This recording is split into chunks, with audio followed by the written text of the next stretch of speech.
दोस्तों बहुत बहुत स्वागत है आप सभी लोगों का इस अमेजिंग से वीडियो के अंदर। और इस वीडियो में हम लोग बात करने वाले हैं कि चार्टर्ड अकाउंटेंट अगर आप बनना चाहते हैं, यानी कि आप 2026 में सीए करना चाहते हैं, तो पूरा प्रोसीजर कैसा है सीए बनने का, कौन से लेवल्स को आपको क्रैक करना होगा, 12th के बाद क्या प्रोसीजर है, अगर आपने बीकॉम वगैरह कर लिया है तो क्या प्रोसीजर है, अगर आपने कोई ग्रेजुएशन जैसे बीएससी वगैरह कर लिया है तो क्या प्रोसीजर है। इन सारी चीजों के बारे में हम लोग इसी पर्टिकुलर वीडियो में बढ़िया से बातचीत करने वाले हैं और सारी चीजों को समझेंगे। लेकिन सबसे पहले जो सबसे ज्यादा इंपॉर्टेंट चीज है कि भैया पैसा कितने मिलने वाला है ये बता दो हमको, मैं कितना पैसा कमाऊंगा ये भैया पहले आप बता दीजिए हमको, उसके बाद हम लोग आगे बढ़ेंगे सर। तो देखिए दोस्तों, मैं आपको एक बात बता दूं कि एक जो एवरेज सैलरी रेंज होती है ये पर एनम की रेंज है। पर एनम का मतलब होता है ईयर वाइज जो रेंज है। एक फ्रेशर चार्टर्ड अकाउंटेंट है तो वो 8 लाख से 12.5 लाख तक रेंज कर सकती है, डिपेंड करता है अटेम्प्ट वगैरह के ऊपर, ये सारी चीजों के ऊपर। और अगर मैं टॉप एंड की बात करूं आपके साथ, टॉप एंड का मतलब क्या है, जो रैंकर रेंज है, जिनको रैंक आया फाइनल में, इंटर में या कहीं पर, तो उस केस में 15 से 36 लाख तक की रेंज है, काफी बड़ी रेंज है। मैं एक अप्रॉक्स आपको बताऊं तो 15 से 25 तक की रेंज में तो डेफिनेटली मिलता है। एक दो बार कभी किसी को ज्यादा मिला होगा तो हो सकता है उसका बिग फोर का आर्टिकलशिप का एक्सपोजर होगा, वो सारी चीजें हम लोग बाद में डिस्कस करेंगे, जैसे रेज्यूमे पर क्या फर्क पड़ता है। जो मिड लेवल होता है यानी कि 5 से 10 साल वाले एक्सपीरियंस, उनका 15 से 25 लाख पर एनम का रेंज है। और वही अगर मैं बात करूं रैंकर के केस में अप टू 45 लाख तक, 35 से 45 लाख के रेंज में जाती है सैलरीज। इसके अलावा अगर मैं सीनियर्स की बात करूं आपके साथ तो 35 से 60 लाख तक की सैलरी, और वही अगर सीएफओ पार्टनर रूल्स है तो 70 लाख के आसपास की सैलरी जाती है पर एनम की। Right, it is more than enough, मतलब बहुत ज्यादा है। ठीक है, आइए, पर ऑब्वियस सी बात है विद एक्सपीरियंस ये सारी चीजें होती है। 70 प्लस में कितना भी हो सकता है, होने के लिए 1 करोड़ भी हो सकता है, 1.5 करोड़ भी हो सकता है, 2 4 5 कितना भी हो सकता है। एक बात ध्यान रखना, ये जो मैं बात कर रहा हूं ना, ये बात कर रहा हूं मैं यहां पर उन बच्चों के बारे में जो लोग जॉब करना चाहते हैं। उसके बाद अगर मान लो कोई अपना प्रैक्टिस करना चाहता है तो प्रैक्टिस में तो भैया कोई लिमिट ही नहीं है, ocean is the limit, sky is the limit, ocean is the limit, ऐसा हम लोग बोलेंगे। तो इसमें क्या हो जाता है, इसमें वो आपके मेहनत के ऊपर डिपेंड करता है, आपके कॉन्टैक्ट्स के ऊपर डिपेंड करता है, आपके चीजों के ऊपर डिपेंड करता है कि आप कितनी वैल्यू डिलीवर कर पाते हैं सोसाइटी में और कितना अट्रैक्ट कर पाते हैं लोगों को अपने तरफ। प्रैक्टिस के केस में, प्रैक्टिस में मैं ऐसा बोल सकता हूं इनिशियली 4-5 साल आपको सेट करने के लिए लगते हैं, एंड देन फिर उसके बाद तो भाई साहब एक बार आपने रफ्तार पकड़ी, एक बार आपका प्लेन जो है बेटा वो रनवे से निकल गया, उड़ान भर दिया, तो फिर तो भाई देखना ही नहीं है। ठीक है, ऑलराइट, चलिए अब मैं आपके साथ ये पूरी प्रोसीजर बताऊंगा कि सीए बनने का पूरा रोड मैप कैसा है यहाँ पर 2026 में, इसके बारे में हम लोग बात करेंगे। सबसे पहली चीज है बच्चों एंट्री लेवल। देखो, जो सीए बनने का जो सबसे पहला लेवल है वो है हमारा सीए फाउंडेशन, फिर है हमारा सीए इंटर और फिर है हमारा सीए फाइनल, ऐसे 3 लेवल्स है। ठीक है ना, तो सबसे पहली चीज है सीए फाउंडेशन। तो देखो, अगर मैं रजिस्ट्रेशन की बात करूं तो कम से कम जब भी आपका अटेम्प्ट है उससे 4 महीने पहले आपने सीए आईसीआई के पास खुद को रजिस्टर करना चाहिए बच्चों सीए फाउंडेशन के लिए। हम एलिजिबल कब होते हैं, जब हम 12th के एग्जाम्स को दे देंगे तभी एलिजिबल होते हैं। जैसे अभी मान लो मई 26 में किसी के 12th के एग्जाम से फरवरी वगैरह में, फरवरी मार्च में, तो जनवरी एग्जाम नहीं दे सकता, उसको एग्जाम मई 26 या उसके बाद का ही देना होगा। मतलब जब आपके 12th के एग्जाम अपीयर हो गए, आप 12th के एग्जाम दे दिए, उसके बाद ही आप अपीयर हो सकते हो किसके अंदर, सीए फाउंडेशन के एग्जाम के अंदर। 3 प्रकार के साइकिल्स होते हैं, जनवरी, मई और सितंबर, ऐसे 3 प्रकार में एग्जाम्स यहां पर लिए जाते हैं। देखो 4 पेपर्स है बच्चों आपके सीए फाउंडेशन के करिकुलम में। एक होता है सबसे पहला तो अकाउंटिंग, एडवांस अकाउंटिंग नहीं, अकाउंटिंग होता है। दूसरा बिजनेस लॉज होता है, दोनों 100 मार्क्स के डिस्क्रिप्टिव क्वेश्चन है। डिस्क्रिप्टिव का मतलब होता है जो आपके 11th-12th में जिसमें पूरा आंसर आपको लिखना पड़ता था उसे डिस्क्रिप्टिव कहा जाता है। वही क्वांटिटेटिव एप्टीट्यूड जिसमें मैथ, स्टैट्स और एलआर आता है 100 मार्क का, और बिजनेस इकोनॉमिक्स जिसमें माइक्रो और मैक्रो इकोनॉमिक्स आते हैं। आपके 11th-12th के काफी पोर्शन है इसके अंदर, तो ये दोनों 100 नंबर के पूछे जाते हैं और ये एमसीक्यू पेपर है और इसके अंदर नेगेटिव मार्किंग भी होती है, यानी कि 0.25 मार्क्स डिडक्ट होते हैं आपके एक आंसर रॉन्ग करने पर। ठीक है ना, तो इस तरीके से दोस्तों क्या होता है, आपके सीए फाउंडेशन का करिकुलम होता है। इसके अंदर पासिंग परसेंटेज है 40% इन ईच पेपर और 50% इन एग्रीगेट। इसका मतलब क्या कि चारों पेपर में मिनिमम आपको 40-40 नंबर तो लाना ही पड़ेगा, और चारों पेपर के मार्क्स को टोटल करके आपको 200 नंबर भी लाना पड़ेगा। समझ आ रहा है आपको बातें? मतलब मान लो सर अकाउंट्स में मुझे 60 नंबर मिले, पर लॉ में मुझे 39 नंबर ही मिले, बाकी जगह मुझे 50-50 भी मिले तो भी मैं फेल हूं, क्यों? क्योंकि मेरे को मिनिमम 40 नंबर लॉ में लाना चाहिए था, मतलब सब में इंडिविजुअली 40 भी लाना होगा और सबको मिला के 200 के ऊपर भी जाना चाहिए 400 में से, तब जाके दोस्तों मैं क्या बोलूंगा, आप सीए फाउंडेशन को यहां पर पास कर जाते हैं। ठीक है, ऑलराइट। अब सीए फाउंडेशन के बाद आता है बच्चों सीए इंटरमीडिएट।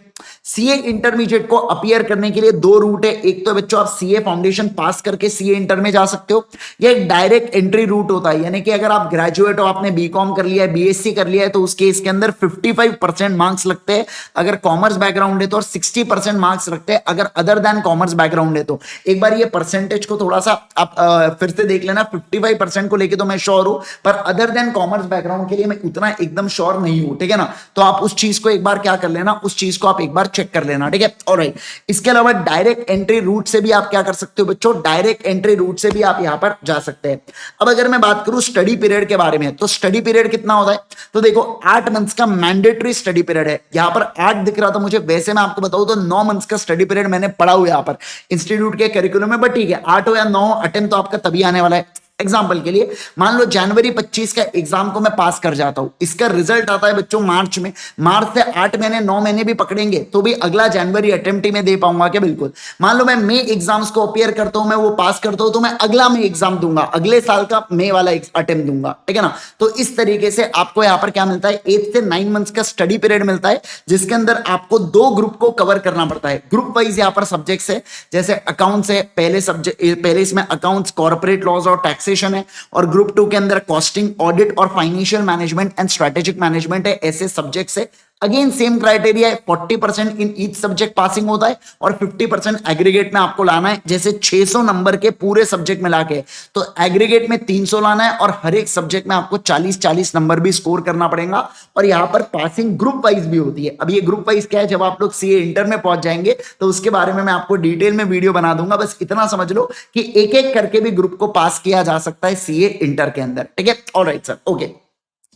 नेक्स्ट अगर मैं बात करूं तो एक चीज ध्यान रखना, जब आप सीए इंटर के एग्जाम को अपीयर करते हो तो रिजल्ट आने तक आपको एक मैंडेटरी ट्रेनिंग को फिनिश करना पड़ता है, जैसे यहाँ पर ICITSS यानी कि एक इंफॉर्मेशन टेक्नोलॉजी और सॉफ्ट स्किल्स के ऊपर ये ट्रेनिंग होती है बच्चों। लगभग 3-4 वीक के आसपास की ट्रेनिंग होती है, जो आपको मैंडेटरी फिनिश करना पड़ता है आपके एग्जाम्स, आपके आर्टिकलशिप को चालू करने से पहले। मतलब क्या कि जब आप सीए इंटरमीडिएट को क्रैक कर जाओगे उसके बाद आपको 2 साल की आर्टिकलशिप करना पड़ेगा। मतलब जो प्रैक्टिसिंग सीए होंगे उसके पास जाके आपको 2 साल तक मेहनत करना होगा, सीखना होगा। देखो आपने थ्योरी पढ़ लिया है, अब समय है कि प्रैक्टिकल अप्रोच को अपनाने का। तो आप ऐसा समझो कि आपकी 2 साल के लिए जॉब लगेंगी, 2 पेमेंट आपको मजदूरी जैसा मिलेगा, बट आपकी जॉब लग गई है, आप ऐसा समझो। और 2 साल तक आपको क्या करना होगा, 2 साल तक बच्चों आपको यहां पर एक प्रैक्टिसिंग चार्टर्ड अकाउंटेंट के साथ प्रैक्टिकल चीजों को सीखने का मौका मिलेगा। ऑब्वियस सी बात है, वहां पर मनी कोई क्राइटेरिया नहीं होगा, वहां पर आपको सीखने के भी थोड़े बहुत चिल्लर मिलने वाले, पैसे नहीं बोलूंगा मैं, थोड़े बहुत पैसे आपको मिलेंगे पर सीखने के। तो वो सोचिए वो एक्सपीरियंस बहुत ही घातक होने वाला है आपके लिए। ठीक है ना, बहुत इंपॉर्टेंट है। ये 2 साल की आर्टिकलशिप होती है बच्चों। जब आप बोथ ग्रुप को क्लियर कर जाते हो और आपने ट्रेनिंग कर लिया तो फिर आप आर्टिकलशिप कर पाएंगे। इसके अंदर आपको 1 साल में 12 लीव अलाउड होती है, मतलब 2 साल में आप मैक्सिमम 24 लीव ले सकते हैं। और साथ ही साथ आपको सेल्फ पेस्ड ऑनलाइन मॉड्यूल्स, मतलब कुछ ऑनलाइन कोर्स है ICI के, वो कंप्लीट करके आपको उसके टेस्ट देके पास होना पड़ता है। क्या? बिल्कुल बिल्कुल होना पड़ता है।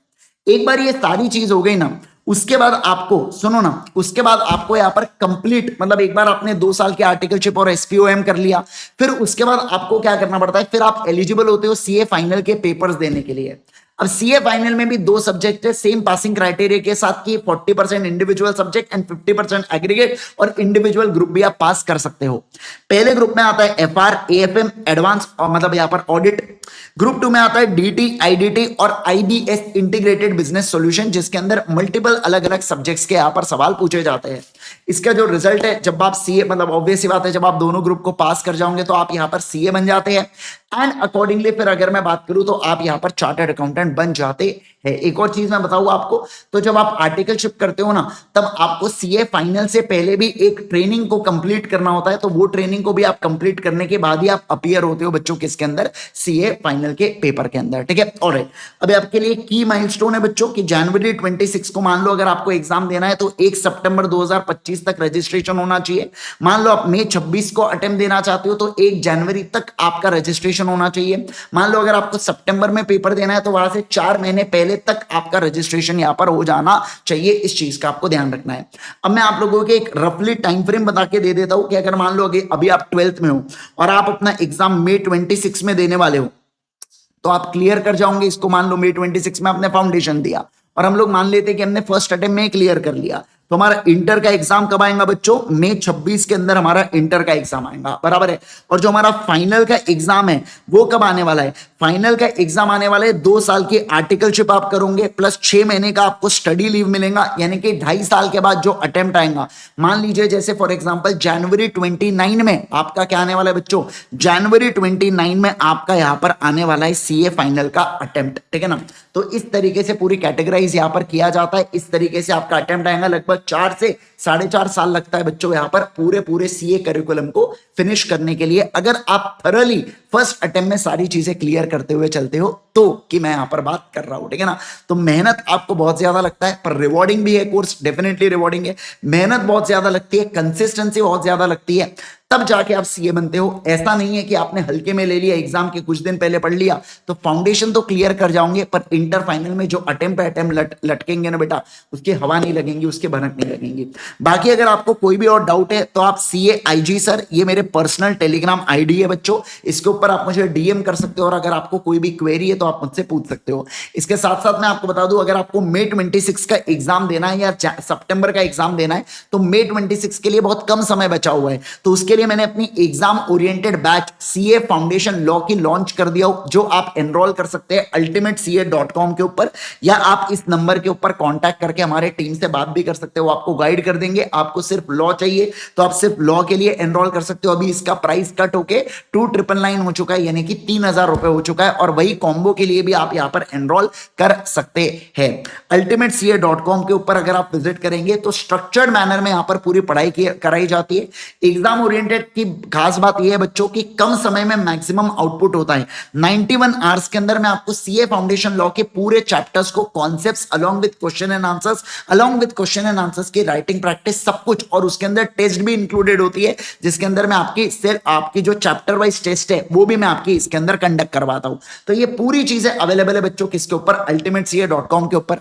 अगर आपका एग्जाम है मान लो सितंबर 26 में, आप जैन 27 का प्रिपरेशन कर रहे हो, तो आप लोगों के लिए रेगुलर बैच भी आने जा रही है। ये डिटेल बैच होती है जो आराम से 3.5 महीने के लगभग ये चलती है।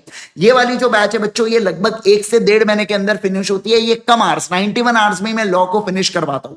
इस केस में 150 आवर्स के आसपास आपको लगते हैं लॉ को कंप्लीट करने के लिए। दोनों में कॉन्सेप्चुअल क्लैरिटी टॉप नॉच है। बस ये समय की गरिमा को ध्यान में रखते हुए बच्चों ये कम समय में बैच को फिनिश ऑफ करवा दिया जाता है, जहां पर मैं मान लो 4 की जगह 1-2 ही एग्जांपल लूंगा, पर यहां पर मैं एक ही कंसेप्ट से रिलेटेड 3 से 4 एग्जांपल लूंगा और हल्लू इसके अंदर अपन लोग चीजों को कवर करते हैं, ठीक है ना। तो ये जो बैच है ये डिटेल बैच है। अगेन ये बैच जो है ultimatece.com के ऊपर अवेलेबल है। ये हमारे यहाँ पर कॉन्टैक्ट नंबर है जिसके ऊपर आप कॉन्टैक्ट करके क्या कर सकते हो, हमारे टीम को रीच आउट कर सकते हो। बाकी अपने टेलीग्राम आईडी मैंने आपको बता चुका हूं, ठीक है ना। बाकी किसी को अगर कोई भी डाउट हो तो आप डेफिनेटली मुझे टेलीग्राम पर रीच कीजिए। होप्स तो आप सभी लोगों को ये वीडियो एकदम बढ़िया से समझ में आ गया होगा। इसके साथ साथ अगर आप चैनल पर नए हैं और आखिरी तक जुड़े हैं तो आपको ये वीडियो जरूर पसंद आया तो वीडियो को लाइक करना, चैनल को सब्सक्राइब करना और अपने सारे दोस्तों के साथ जो सीए बनने वाले हैं या जो सीए करना चाहते हैं उन लोगों को इस वीडियो को जरूर से शेयर कर दीजिएगा। Till then bye bye everyone, take care everyone, see you all in the next video.